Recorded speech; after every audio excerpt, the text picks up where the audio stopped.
This video briefly presents the symphonic music of important 19th century composers most indebted to the music of Beethoven. From left to right, they are Franz Schubert, Hector Berlioz, Felix Mendelssohn Bartholdy, Robert Schumann, and Johannes Brahms. Clearly, the issues discussed here represent only the tip of the proverbial iceberg of 19th century music. See also the separate video about the music of Gustav Mahler. Beethoven cast a wide shadow across 19th century music, and this is most evident in its symphonies. For further information, you may want to read pages 1 to 27 of Evan Bond's book about the symphony after Beethoven. The excerpt is available for you on CourseDen. In his introduction and first chapter, Evan Bonds notes that musical imitation and illusion have been used for the purposes of homage and emulation since ancient times, and that although artists had long privileged novelty, there was a new emphasis on originality in the 18th century. Given the strong presence of Beethoven in his music in the early 19th century, scholars and others thinking critically about music have struggled to articulate the significance of later 19th century symphonic compositions and composers. Bonds uses the ideas of a literary critic named Harold Bloom. Bloom has confronted a similar phenomenon in literature. He argues that literature following in the tradition of other great works may be heard to misread its predecessors. As you read, note how Bloom and Bonds believe that misreading might add to our understanding of artistic traditions. Consider also limitations to the idea of misreading, some of which are articulated by Bonds. Franz Schubert, who lived from 1797 to 1828, spent his entire life in a Vienna that was obsessed by the music of Beethoven. Although best known for his songs, Schubert also wrote 9 symphonies. His Great C Major Symphony is thought by many to be his finest contribution to the genre. Schubert wrote the symphony in 1825 and 1826, but it lay unpublished and indeed perhaps unperformed until Robert Schumann discovered it in 1838. Schumann famously remarked of the heavenly length of this composition that can take almost an hour to perform. One reason for its length is its melodic lyricism, as one might expect in music from a song composer. This said, the symphony also reflects motivic developmental innovations of Beethoven. French composer Hector Berlioz's enthusiasm for the symphonies of Beethoven, which were performed in Paris starting in the 1820s, is well documented in the music criticism of the time.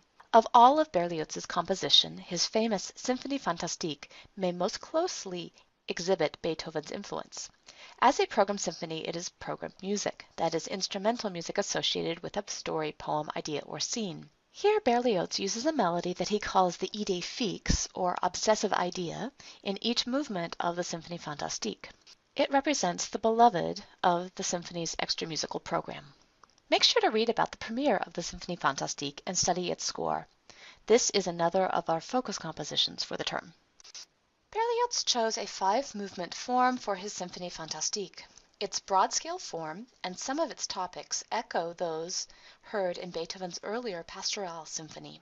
One can also hear the influence of Beethoven's motivic style amidst the more unique characteristics of Berlioz's symphony, such as Berlioz's quirky orchestration and harmonic progressions.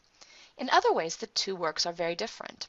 Although Berlioz uses some of the symphonic forms used by Beethoven, the final movement of the Symphonie Fantastique is a sectional form driven by its program. Also, significantly,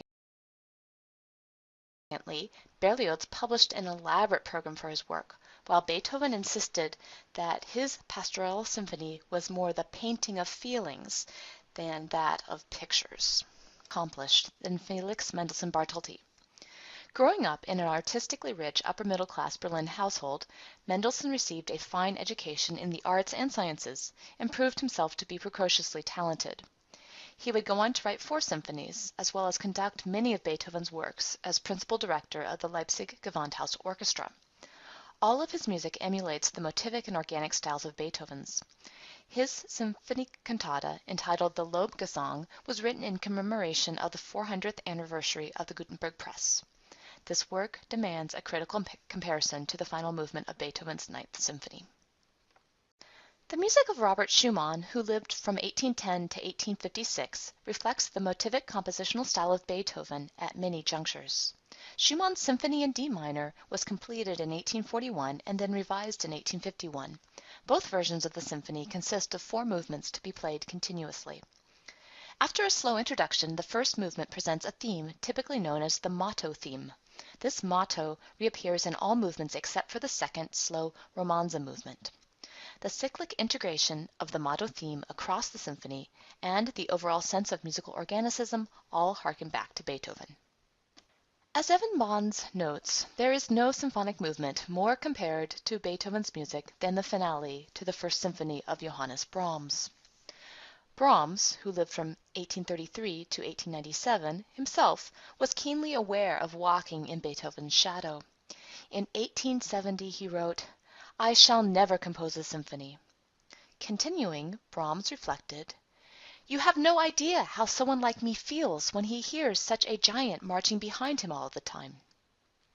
Nevertheless, some 6 years later, after a 20-year period of germination, Brahms premiered his First Symphony.